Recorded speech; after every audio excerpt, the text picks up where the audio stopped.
Territoire 2020, le futur des associations sur Sensation Normandie.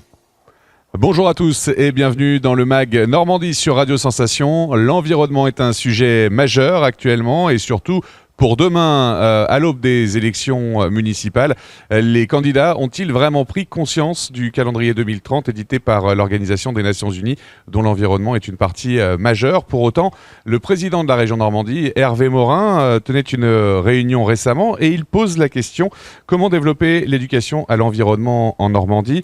Nous sommes avec Gérard Granier, président de Carder. Bonjour. Bonjour. Joël Ouf, directeur de Carder. Bonjour à vous. Et Sylvie Fusy d'Alternativa. Alors, Gérard, vous étiez à cette réunion. Hervé Morin pose cette question. Il va également convoquer un groupe d'experts pour en savoir un petit peu plus sur l'environnement en Normandie. Qu'est-ce qui va se passer? Écoutez, ce qui va se passer, c'est que dans un premier temps, des groupes de travail vont fonctionner, des groupes de travail thématiques, pour déboucher sur un plan d'action envisagé pour mars 2020. Alors, il y a une coïncidence de date, sans doute, entre mars 2020, c'est les élections municipales. Évidemment, il n'y a pas de relation absolument directe, puisque les élections pour le conseil régional, c'est pas en 2020, c'est l'année d'après. Mais bien entendu, on peut espérer que la campagne électorale pour les municipales soit l'occasion d'aborder ces questions. La difficulté, c'est toujours comment concilier le local et le global. Parce qu'on observe que les campagnes électorales, traditionnellement pour les municipales, se font sur des enjeux strictement locaux, parfois au niveau du quartier, au niveau de la rue. Et les candidats cherchent à apporter des réponses à cette échelle-là. Et ils ont un peu tendance à négliger les autres échelles, y compris une échelle qui est devenue totalement fondamentale aujourd'hui, c'est-à-dire l'échelle de la communauté de communes ou l'échelle de l'agglomération, alors que c'est là que sont aujourd'hui les vrais enjeux, que sont aujourd'hui les vraies compétences.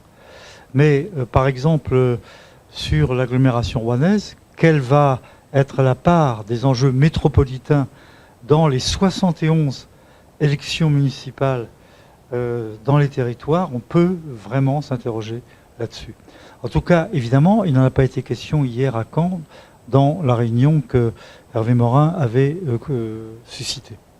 Alors Hervé Morin a convoqué un groupe d'experts pour en savoir justement un peu plus sur l'environnement en Normandie. Oui.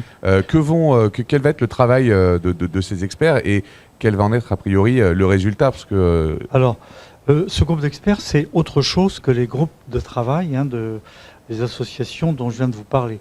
Ce groupe d'experts, c'est principalement des universitaires et l'objectif, c'est vraiment de rassembler les connaissances que l'on a déjà, parce qu'il existe des observatoires de la biodiversité. Il y en avait un sur l'ex-Haute-Normandie, il y avait un embryon sur l'ex-Basse-Normandie, donc on a déjà des données. Les services de l'État disposent aussi de données qui peuvent évidemment mettre à la disposition de ce groupe d'experts. Et donc à ce groupe d'experts de travailler plus spécifiquement sur les enjeux du changement climatique, ce qui ne veut pas dire seulement l'atmosphère, mais ce qui veut dire aussi beaucoup pour nous, parce que nous sommes une région littorale, les effets du relèvement du niveau marin.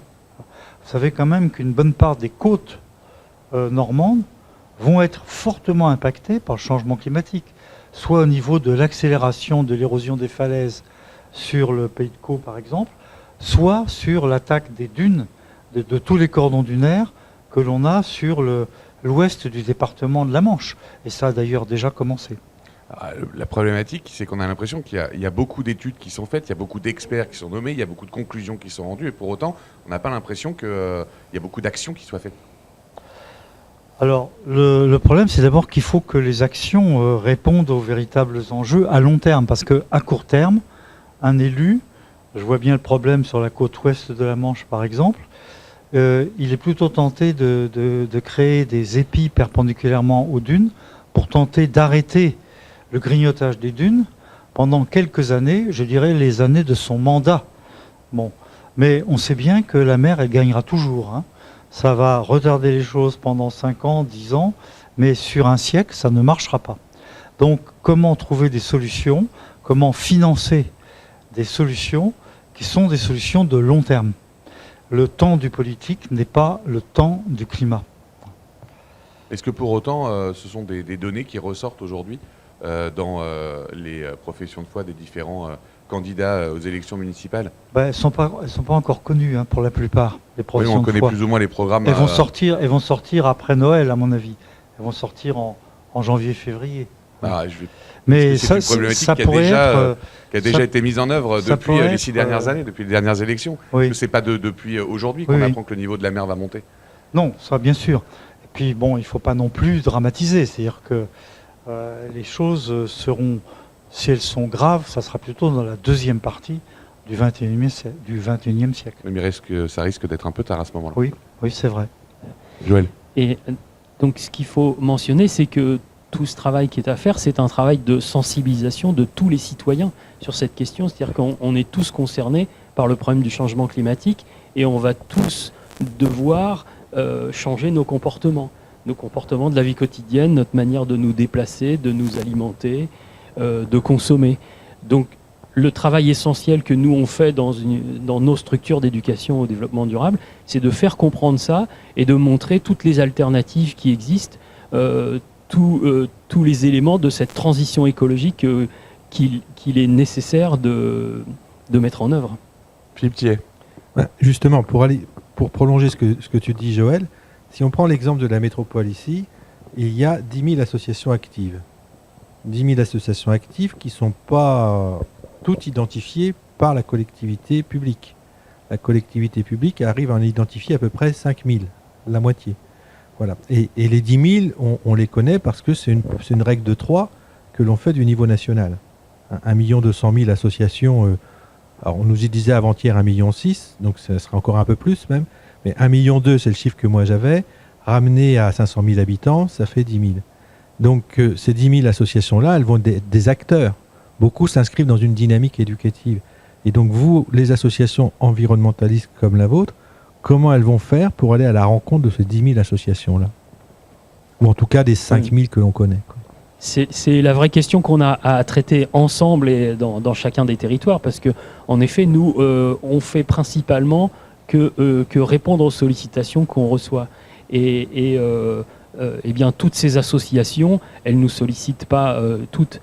Donc, il nous arrive de travailler avec des collectivités pour tenter de sensibiliser toutes ces associations culturelles, sportives, etc., pour qu'elles prennent conscience des enjeux climatiques et de la biodiversité et qu'on réfléchisse avec elles à un accompagnement qu'on pourrait leur apporter pour qu'elles modifient un peu leurs pratiques et qu'elles aient à leur tour un rôle éducatif avec leurs adhérents et leurs membres.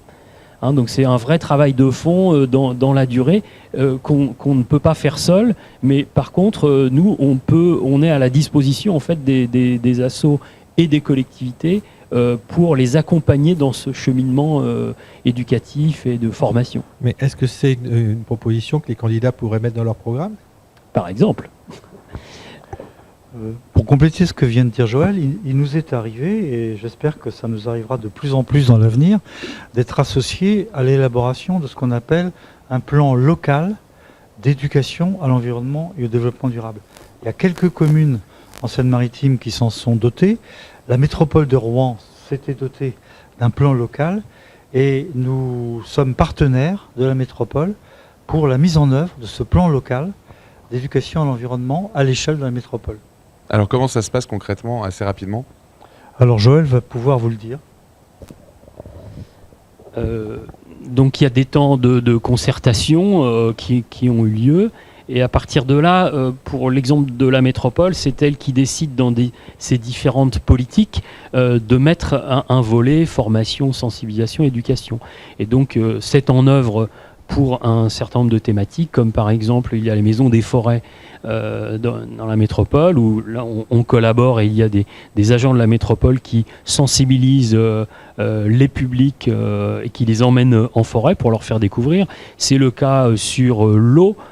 C'est le cas sur la mobilité, c'est le cas sur les déchets. Enfin voilà, donc on est associé avec les territoires et les associations pour œuvrer à ces plans locaux d'éducation au développement durable. Merci, en tout cas, il va falloir que ça se généralise. C'est la fin de ce mag, merci d'avoir suivi. Je vous informe que vous pouvez le retrouver sur notre site internet www.radiosensation.fr.